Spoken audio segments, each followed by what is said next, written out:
el trabajo y los debates de la Convención en materia de género con el Observatorio Constitucional de Género del Centro de Derechos Humanos de la Universidad de Chile.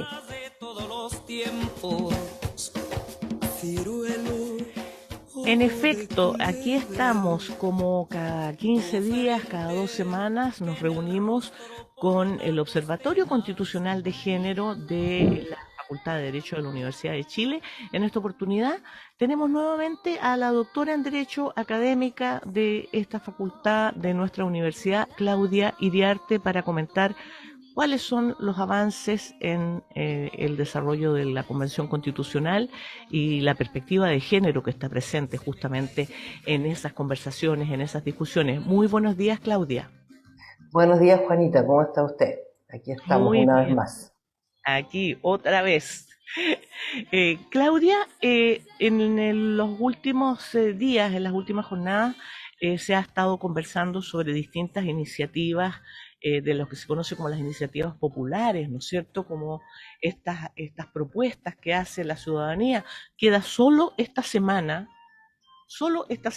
para hacer esas propuestas, que tenemos hasta el 30 para apoyar algunas de esas propuestas. ¿Hay algunas? ¿Cuáles son las principales iniciativas que tienen relación con la perspectiva de género? ¿Cuáles son las que refuerzan justamente esta mirada, esta perspectiva? Bueno, han habido dos tipos de presentaciones. Una, las que están establecidas por la propia ciudadanía, que yo diría que son las que tienen más importancia, no porque sean más importantes, sino porque se fundan en un proceso de construcción y de liberación ciudadana, y por eso son muy interesantes, y porque requieren un apoyo específico, y en eso están algunas a puertas de conseguirlo y otras ya lo han conseguido.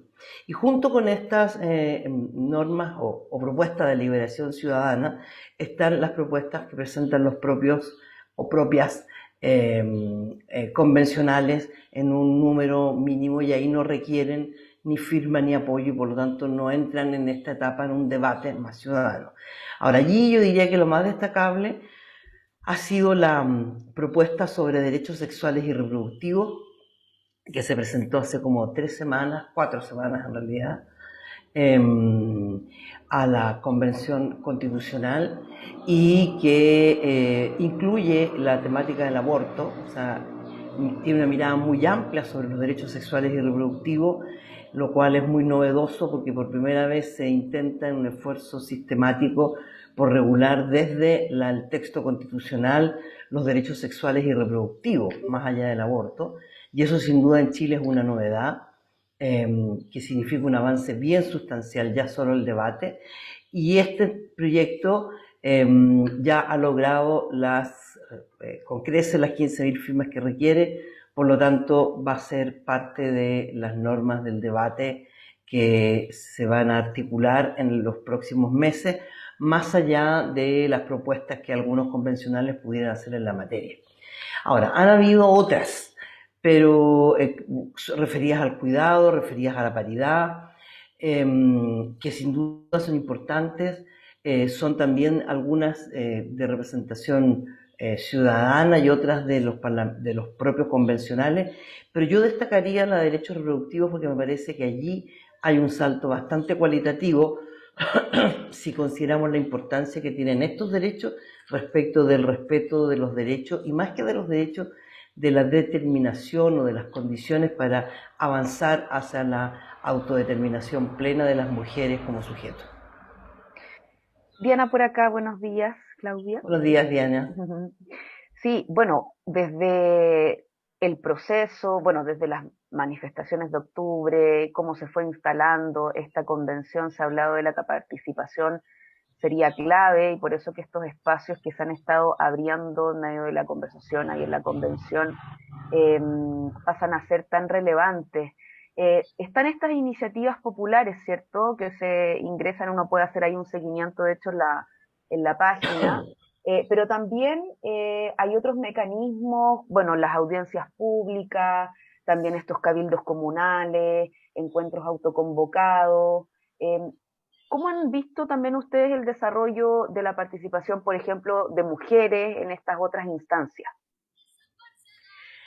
Bueno, esas otras instancias en realidad, bueno, hay varias instancias. En Ujú. este sentido, yo quisiera destacar y recoger lo que ha sido este proceso constituyente, que como bien señalaba Diana, em, aquí hay un proceso de participación, ya, de articulación desde la ciudadanía.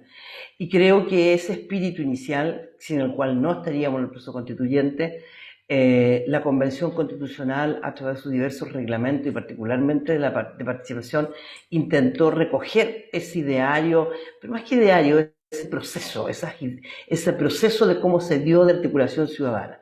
Y en ese sentido, bueno, tiene un mecanismo muy tradicional que son las audiencias, donde concurrían distintas expresiones de la ciudadanía que se inscribían o a veces eran invitados.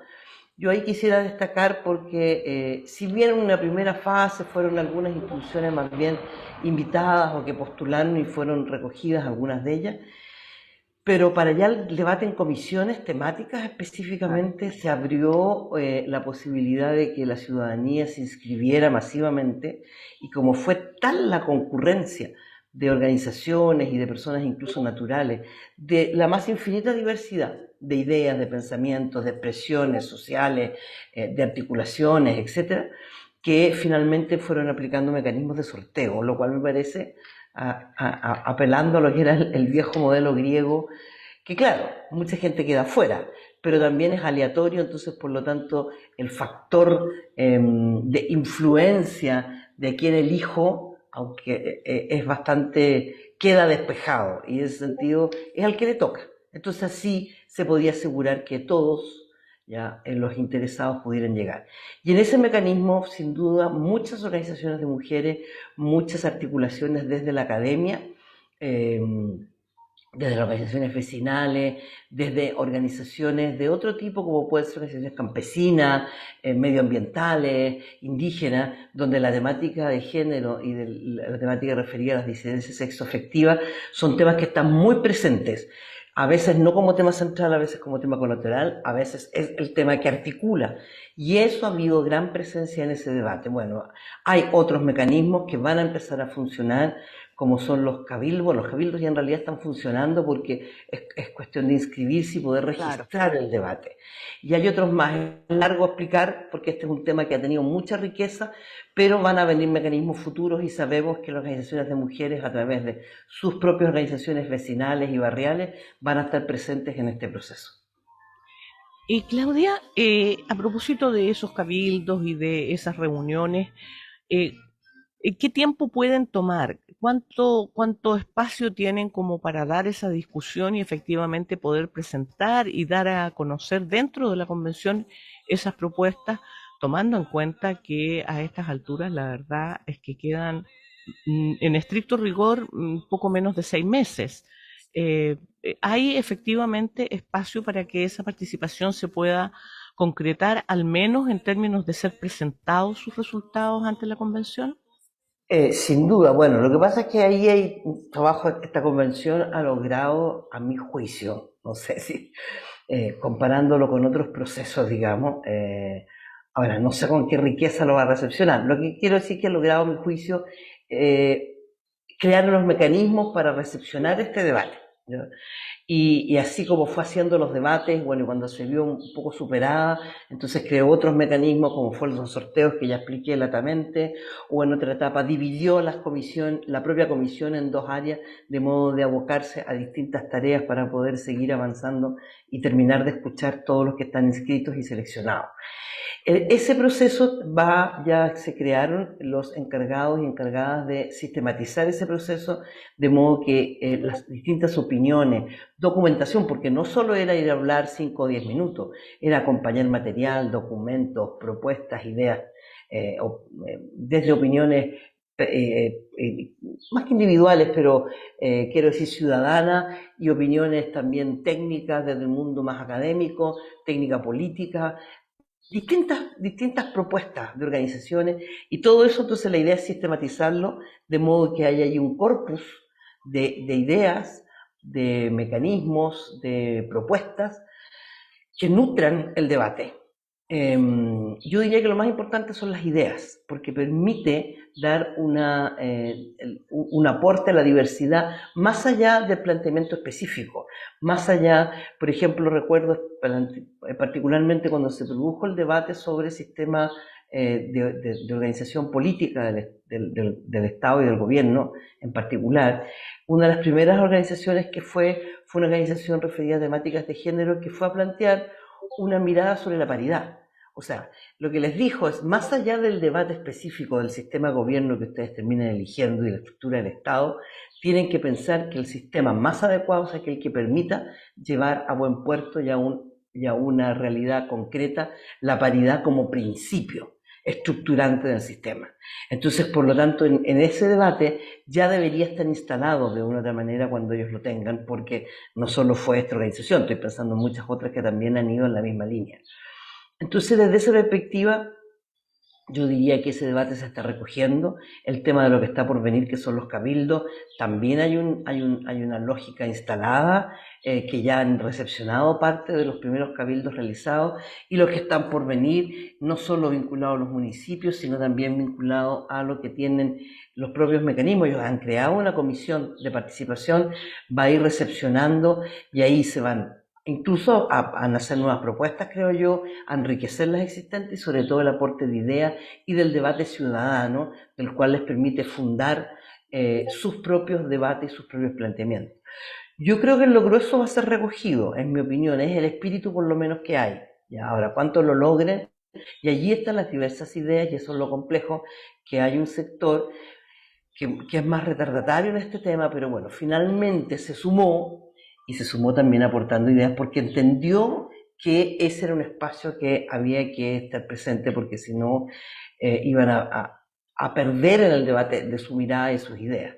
Y eso también ha enriquecido, y creo que también podría ser un aporte en este proceso. Ahora, respecto a los tiempos, sin duda que es complejo. Por allí escuché que ya habría eventualmente, no acuerdo, pero sí por lo menos está rondando la idea que es factible plantear más tiempo. Ahora, el problema es que eso depende de una ley, porque en este formalismo nuestro y esta convención y la ciudadanía chilena ha aceptado esa formalidad, hay que apegarse a lo que establece la ley que le dio vida a esto, que es una reforma constitucional, la ley número 21.200. Y entonces, obviamente se requeriría una reforma de ley ampliando el plazo, no puede hacerlo el Ejecutivo. Y ahí está el problema, que el nuevo Congreso es un Congreso donde las posiciones más conservadoras ganaron mucho terreno incluso respecto de la conformación del anterior Congreso. Así que eso está por verse, pero es una opción que por lo menos está en el debate.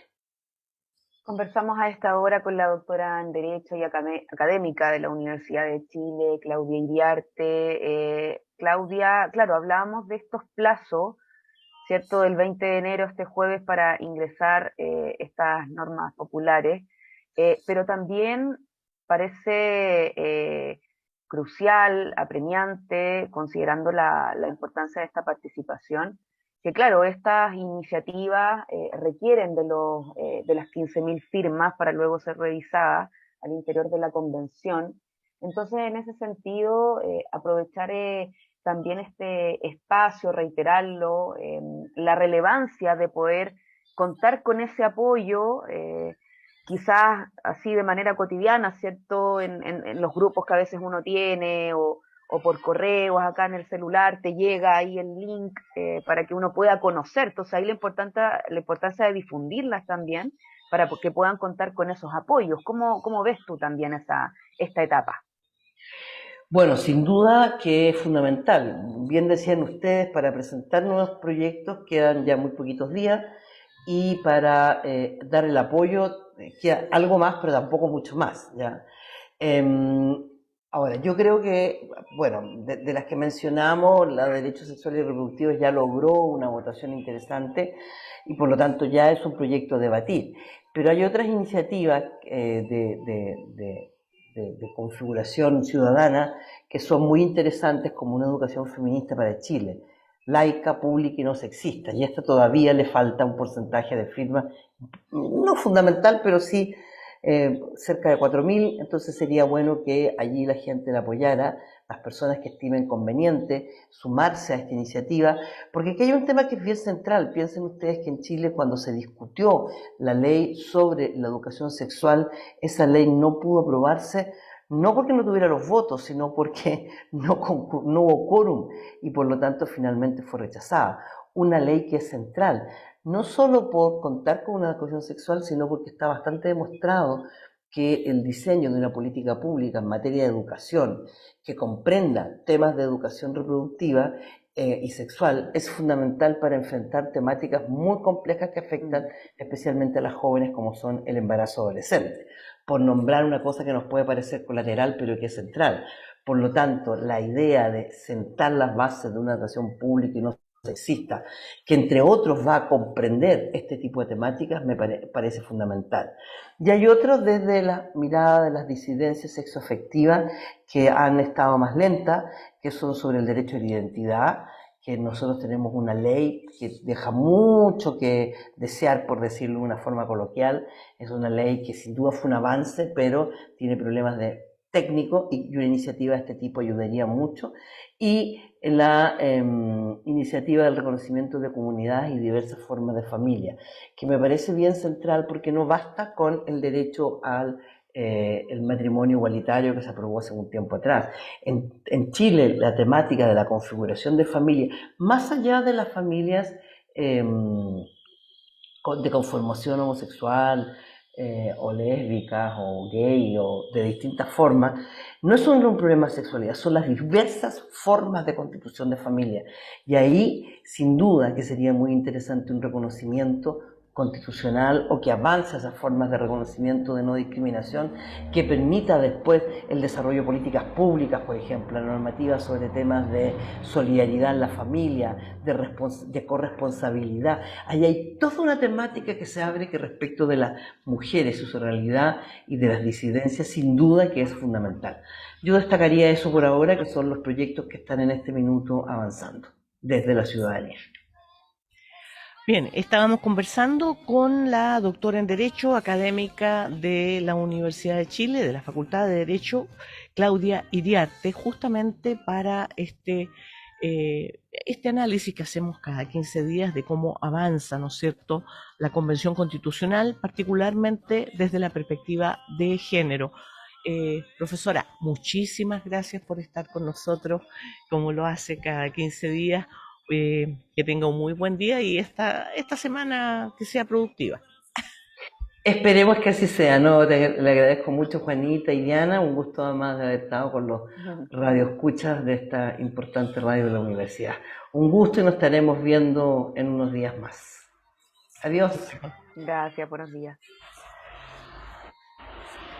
Bien, son las 7:59, Diana. ¿Te parece que vayamos a una pausa?